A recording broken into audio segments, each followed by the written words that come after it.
It's really good to have you on the show. Oh my gosh, thank you. Absolutely. You called me the master of motivation, and I think motivation is complete garbage, so maybe we should start there. That is a perfect place to start. So I totally agree with you. But why do you say that? I do, 100%. Now, I said that in the spirit of, I know what you're trying to do, so it is meant with absolute reverence. But why do you say that it's garbage? Well, and we'll talk a lot about this, but I think it's garbage because at some point we all bought into this lie that you got to feel ready in order to change. Yeah. We bought into this complete falsehood that at some point you're going to have the courage. At some point you're going to have the confidence, and it's total bullshit, frankly. Are we allowed to swear on this show? Absolutely. Okay.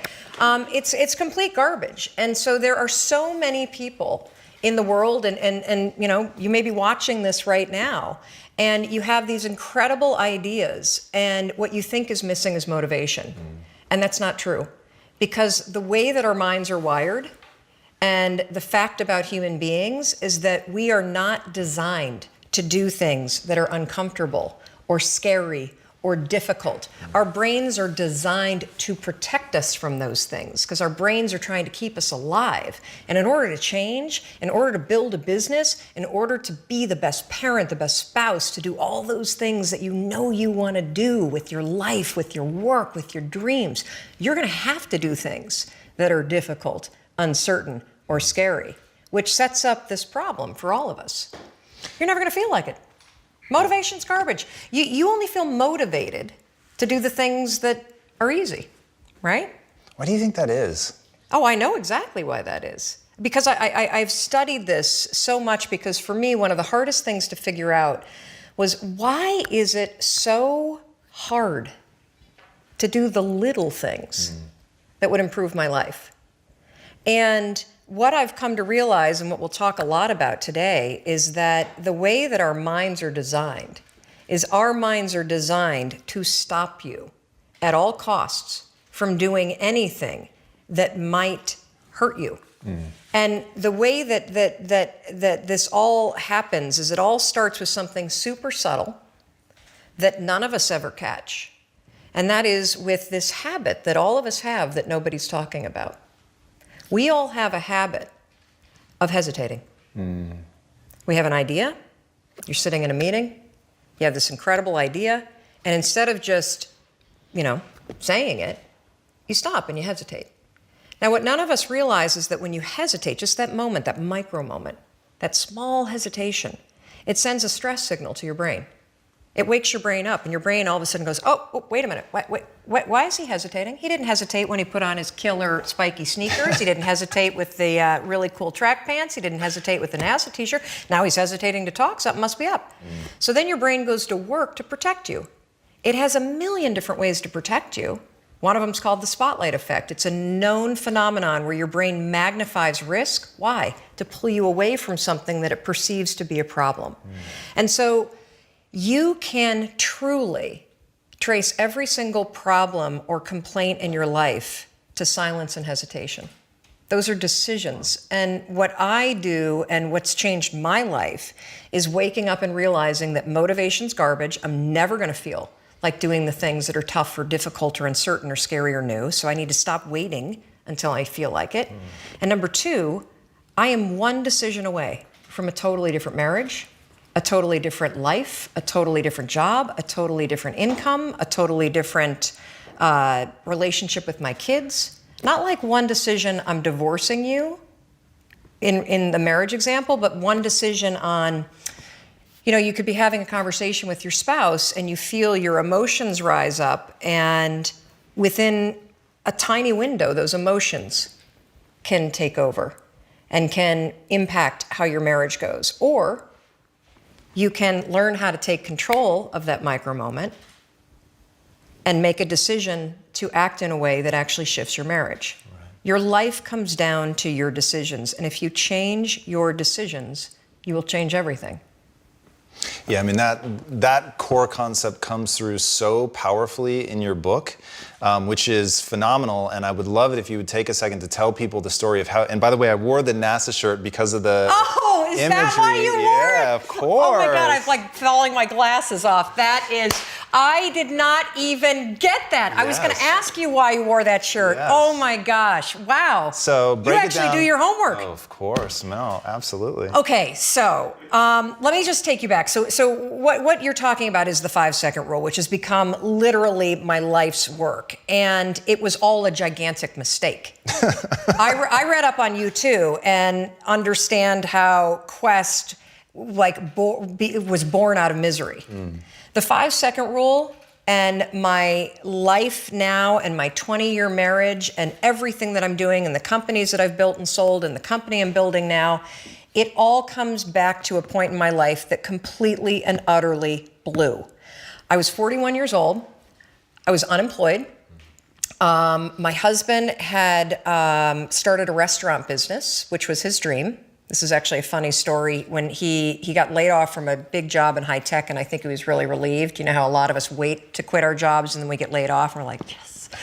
And he said, I'm not going to look for a job. I'm going to go into the restaurant business. And I think I said the most famous lines of our marriage at that point. I looked at him and I said, listen, buddy, inspiration is for strangers. You get your butt back to that job and you pay the mortgage. And again, micro moment where I'm being a jerk instead of being a supportive wife. But that's an example of where when he said he was not going to go get a job, but he was going to start a business, the first thing that was there was fear. Right. And so fear was making the decision for me. God, I love that you can share that, though. That's so powerful. Well, so what happened is the first restaurant was a home run. And of course, what do you do when things are successful? You grow it. You grow it really big. And so they decided to raise some money. And we threw in our home equity line, the kids' college savings. They tried to open a second and a third, and at the same point, a grocery store chain encouraged them to go into wholesale. So it basically got way too big, way too fast, and the wheels started to come off. And they came off so badly that the second restaurant failed, and they held on to it for too long, like a lot of us do. It's another trick our brains play on us called sunk costs. When you throw a ton of time and a ton of money at something, it's really hard to let go of it. And if you haven't done it in business, we all have a relationship in our past, stayed way too long. That was a trick your brain played on you. So by the time that they closed the second restaurant, it was an $800,000 loss. Ooh. I mean, that meant our entire home equity line gone. Right. It meant kids' college. I get just choked up just thinking about how terrifying it was. And so I found myself at the age of 41, like just feeling like a complete failure. And so did Chris. And to make it worse, not only had we lost all of our savings, but so many friends and family members had invested. And so there was this real tension between the truth of what was happening and what you had to do in public, because it was a public business. Shame, failure, embarrassment, and the liens started to hit the house. The phone started to ring, and it was nothing but collection calls. And I just remember feeling this tremendous shame. And at some point, I think we all hit that moment in life where things just are not going how you thought they would go. And what's amazing about those moments is we all respond very differently. So my husband, he would spring out of bed and he would head right out that door, 6 o'clock in the morning, and he would go meet his partner and they would go to the bank and they would dig right in and they would face their problems head on. And he's also a smart guy. I mean, he did not want to be in the house when yours truly woke up because I was a raging bitch at that point in our lives. And the reason why is because when you're scared and you're afraid and you're jealous and you're overwhelmed with emotion, it is so much easier to point the finger at other people. That's a decision, by the way. Sure. One you may not be aware that you're making, but you're still making it. So what would happen to me is the exact opposite, is Chris would be gone, the alarm would go off at 6 o'clock in the morning, and I would lie there. And I would think about the lien on the house, and I would think about the bankruptcy that we were facing, and I would think about how much we had fought the night before, and I would think about the fact that I was unemployed, and I would hit the snooze button. I mean, why would you get up when your life is like that? Why would you? I mean, I needed confidence. I needed courage. I was so tapped out. And you know, in the scheme of life, hitting the snooze button is not that big of a deal. But here's the thing about life. None of us wake up and say, today is the day I destroy my life. What we do is we kind of check out because it feels overwhelming. Or we check out because we're afraid. Or we check out because we start listening to self-doubt. And then we make these teeny tiny decisions all day long. And we don't even realize it. Decision to not get up on time, a decision to not eat the right thing, a decision to snap at your kids, a decision to not speak in a meeting, a decision to not look for a job, a decision to not deal with your finances, a decision to not call your parents, like whatever it is. All day long, these tiny decisions that take you so far off track. And then you wake up like I did and you look at your life and you think, how the hell did I get here? And more importantly, how do I get back over there? And you have no idea. And so I was so trapped. And I know from your story, you felt the same way. Like you knew that there was more in store for you, but you couldn't figure out, how do you close the gap? How do you find the power that's in you? How do you discover your greatness? How do you solve these problems? It feels so overwhelming when you can't. I mean, I would go to the grocery store and the items would scan and I would be sitting there readying my excuse because there was no way that my check card was going to clear. Wow. So I got in this struggle with myself that a lot of us find ourselves in, and that is you get trapped in what I call the knowledge action gap. You know what to do, but you can't seem to make yourself do it, right? I mean, every one of us is one Google search away from a list of instructions that if you follow any of them, it will change your life. But how do you get out of your head and stop thinking about what you need to do and actually do it? And in my case, this stuff was pretty easy. Get up on time, make breakfast for the kids, get them on the bus, start looking for a job. Be nicer to Chris. Don't drink so much. Instead of isolating yourself, pick up the phone and call a friend. Get yourself out into the woods and go for a walk. Start running again. Like all these little things that I was capable of, but I couldn't get out of here.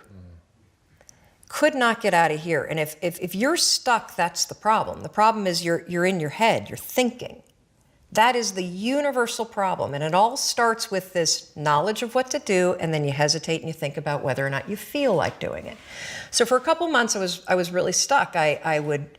Chris would get up at 6, I'd hit the snooze, and then I'd hit the snooze, and then I'd hit the snooze. The kids would miss the bus. And then every night I'd do the same thing. I'd go in bed. Have you ever had one of those nights? Probably before you started your company, but where you go in bed and you're like, all right, Tom, that's it. Tomorrow, it's the new me. Tomorrow, I'm going to get up on time. I am going to go to the gym. I am going to look for a job. I'm not going to drink so much. It's going to be amazing. The new me, the future me. Woo! Let's do this, right? Then you go to bed, and you wake up 7 hours later, and you're like, I don't feel like the new me. It's the only, that's a stupid. See, motivation's garbage. It's never there when you need it. Ever. Ever, ever, ever. And so here's what happened to me, and thank you for wearing the NASA t-shirt. Of course. It's a really stupid story. It's a powerful story. So one night, Chris had gone to bed. I had been struggling. We still had all the same problems. We still had a lien on the house, still facing bankruptcy, still fighting like crazy. I was still unemployed. They still hadn't figured out like the solution yet for the business. And I was about to turn off the TV, and there on the TV, there was this rocket launching, and I thought, oh my gosh, that is it. I am going to launch myself out of bed like a rocket ship, like NASA right here had launched me out of that bed. And I'm going to move so fast that I don't think. I'm going to beat my brain. Now, here's a really interesting point. I talk a lot about your instincts and inner wisdom. And we can get into this a little bit later, but a lot of us talk about the fact that you have a gut feeling. But what all this research that I've done for the book and all the speaking that I do, what I've discovered that's fascinating is actually when you set goals, when you have an intention on something that you want to change about your life, your brain helps you. What it does is it opens up a checklist, and then your brain goes to work trying to remind you of that intention that you set. And it's really important to develop the skill. And I say that word purposefully, the skill of knowing how to hear that inner wisdom and that intention kicking in and leaning into it quickly. So for me, my brain saying, that's it, right there, move as fast as a rocket, Mel. I wanted to change my life.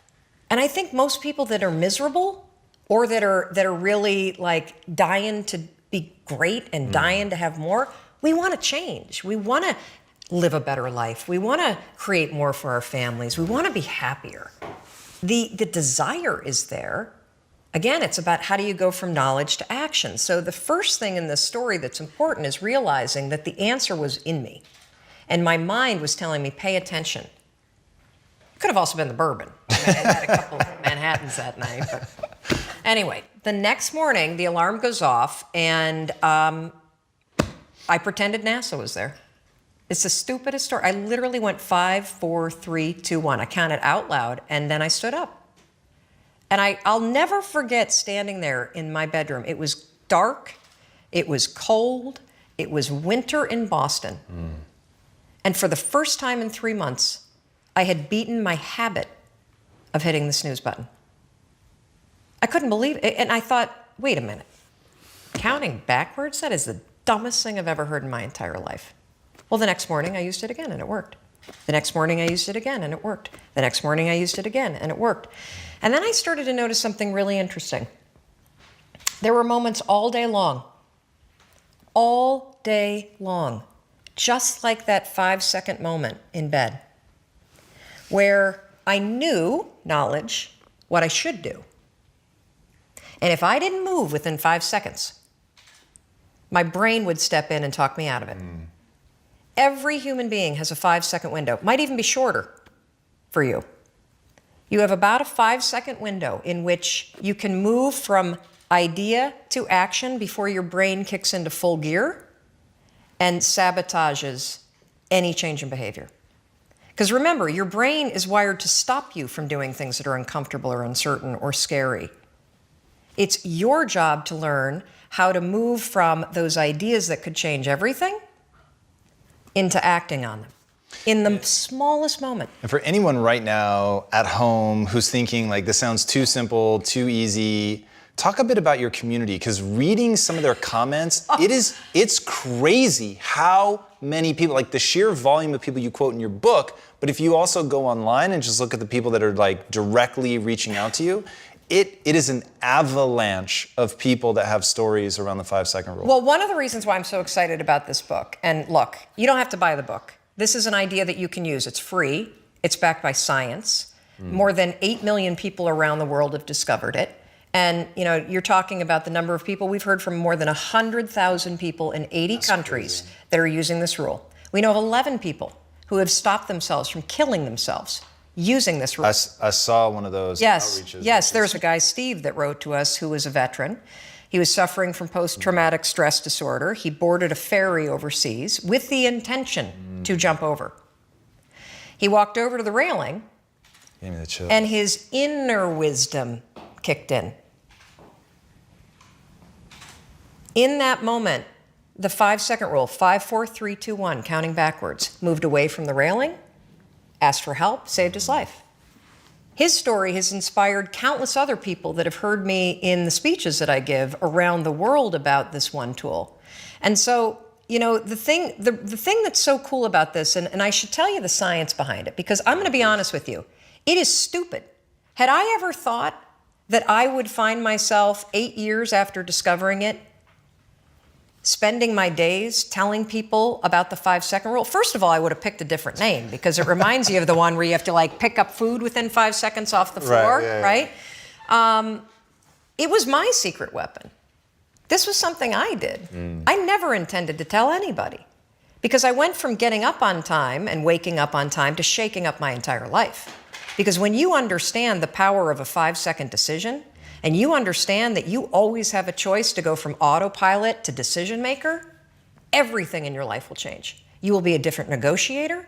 You will be different in sales. You will be unstoppable in the gym, because you will realize the amount of garbage that you put in the way of your hopes, of your dreams, of your potential, of your confidence, of your courage.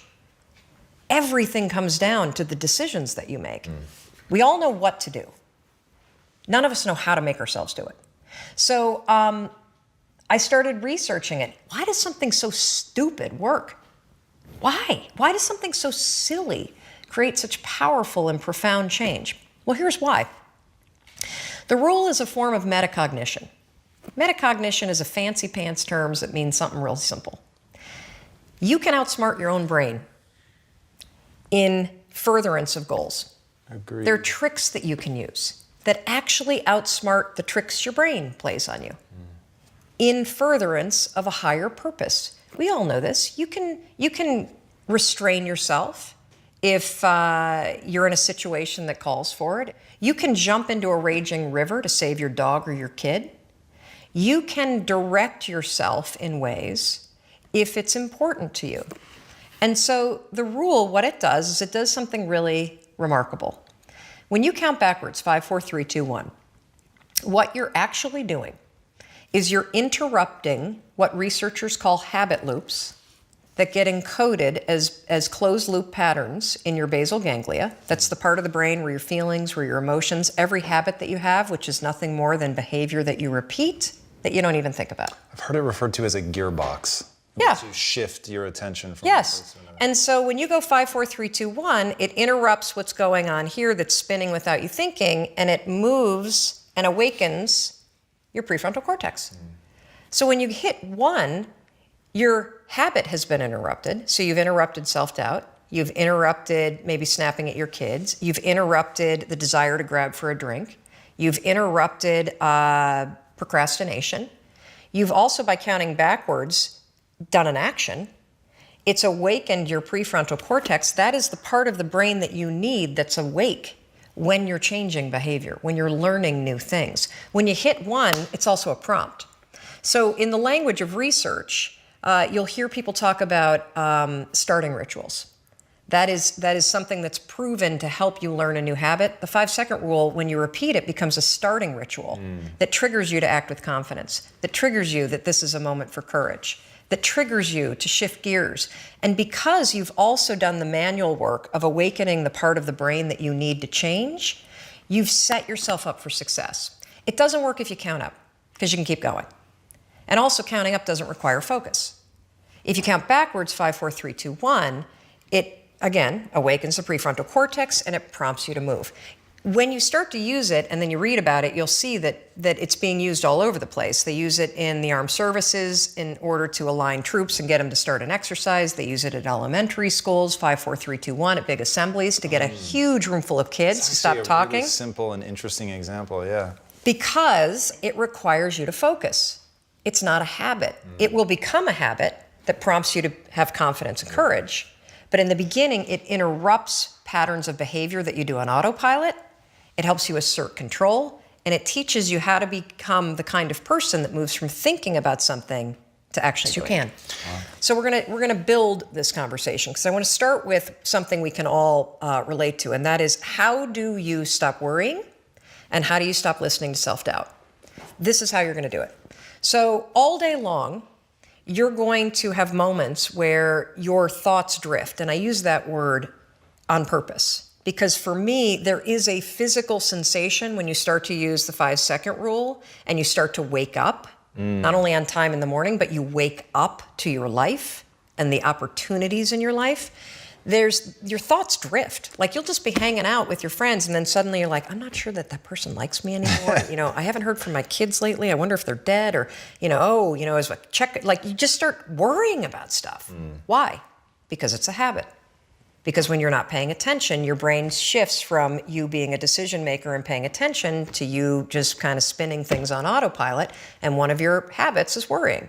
The second you wake up and you notice, holy cow, I'm talking some negative garbage to myself right now.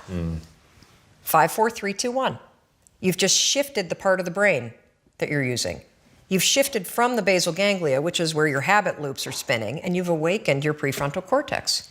You've also interrupted that pattern. Now what you're going to do, because your mind is actually ready to receive a different thought, because of the counting. Now you can put in an anchor thought. Like if you have a mantra, if you've got a vision about the way that your business is going to turn out in 5 years, if you just have a thought that makes you really happy and proud, insert that. Now, why does this work? It works because of the counting. And I'm not kidding.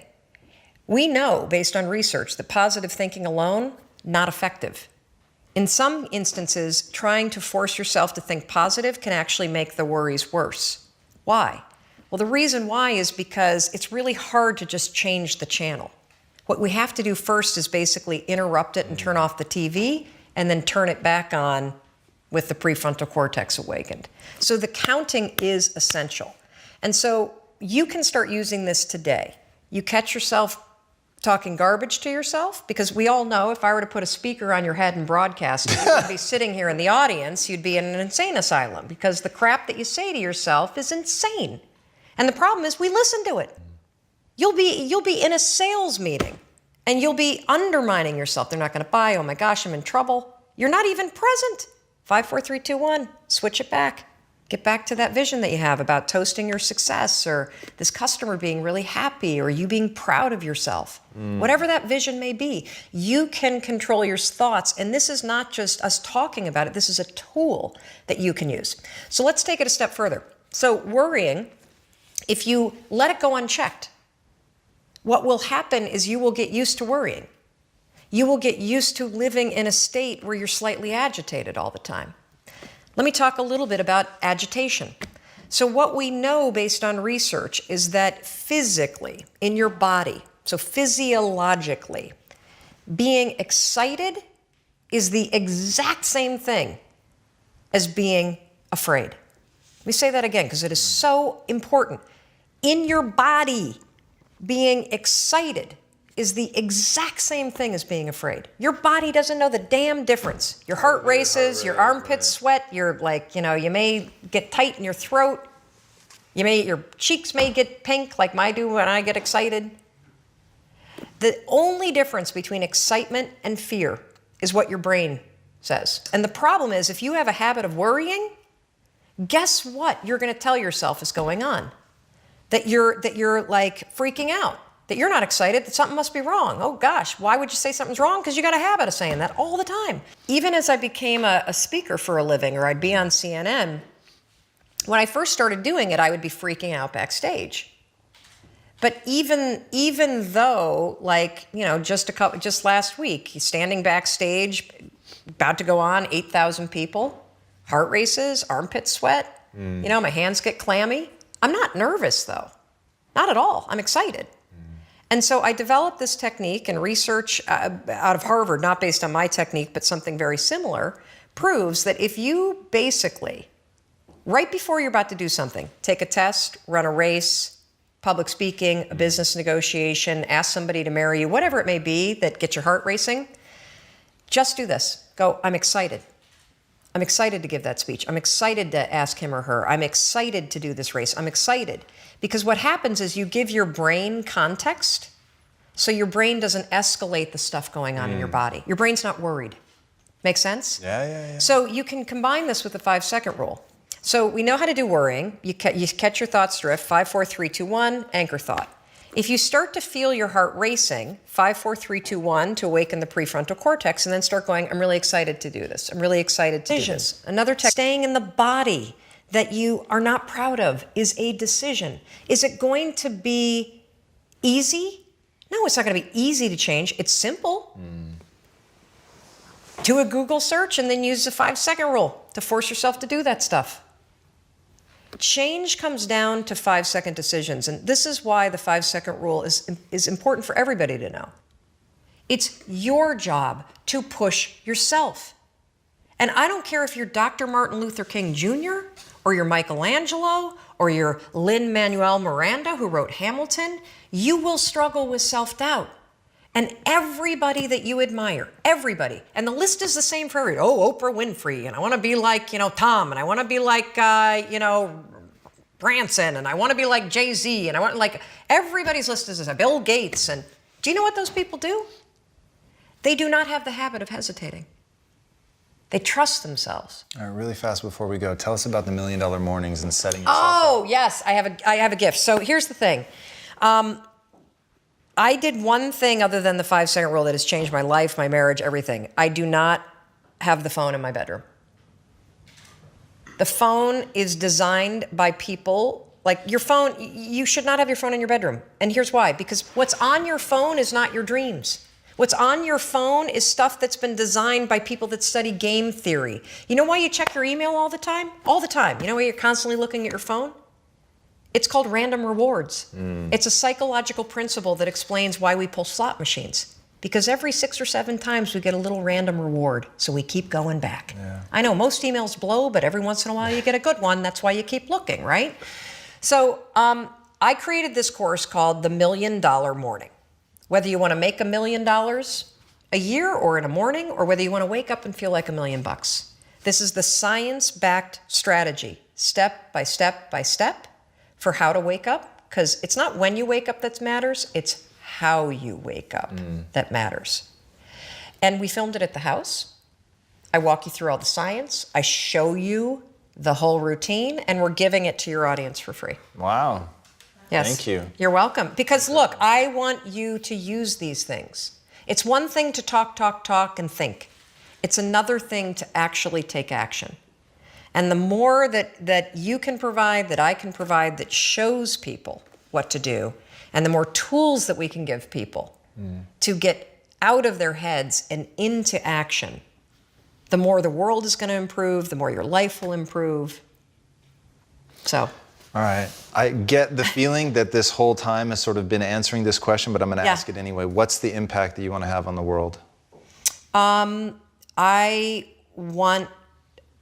The impact that I want to have is I want to teach people how to discover the power that's inside of them, to live fully in the open and share themselves, who they are, who they're not. Like, there's so much fear that we live with. I want to teach people how to live with more courage, because courage is nothing more than the ability to do things that are uncertain. In today's world, where you have the internet, you can literally learn, launch, do anything. Anything. The only thing that's truly stopping you are the limiting patterns that you think, the self-doubt, the fear, the habits that you have. And you can break them. You can break them 5 seconds at a time. And so the impact that I want to have is I want to teach people a simple way to discover the power that's locked inside them. And then to unleash it and go out and live the life they've always dreamt of. Awesome. Mel, thank you so much. I want a hug. Get over here. Gladly.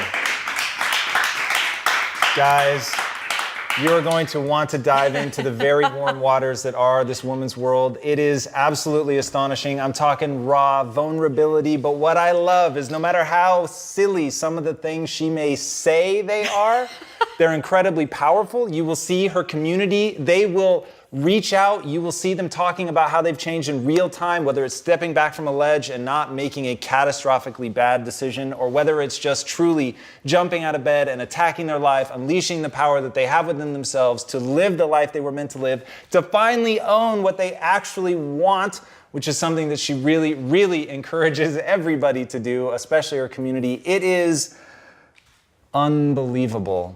And you guys will benefit so tremendously from somebody who is able to convey the difference between motivation, which is bullshit, and action, which is real. Yeah. And that is where she has made a name for herself. She is all about action. You guys heard it today. She breaks things down into the not always easy, but the always simple steps. And if you follow those steps, you will be able to transform your life really in 5 seconds or less. It's absolutely breathtaking. She backs everything up with science. So Mel, where can they find you online? Anywhere. Just Google Mel Robbins. Seriously. I'm on Insta, I'm on Facebook, I'm on Twitter, we're on Snap, we're on LinkedIn. Website is melrobbins.com, or email me.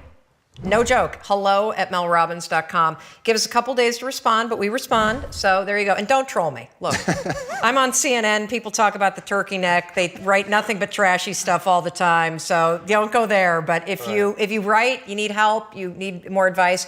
And we have so much free content. So many videos, so many articles. So just go to melrobbins.com and you'll find all kinds of cool stuff. So go check it out, guys, and have the life that you've always wanted. And one more time, please help me in thanking this incredible woman with the amazing shoes. Mel, what a pleasure. I'm coming in for one more. Thank you. Awesome. All right, guys, it's a weekly show. Be sure to subscribe. And until next time, my friends, be legendary. Take care. Hey everybody, thanks so much for joining us for another episode of Impact Theory. If this content is adding value to your life, our one ask is that you go to iTunes and Stitcher and rate and review. Not only does that help us build this community, which at the end of the day is all we care about, but it also helps us get even more amazing guests on here to share their knowledge with all of us. Thank you guys so much for being a part of this community. And until next time, be legendary, my friends.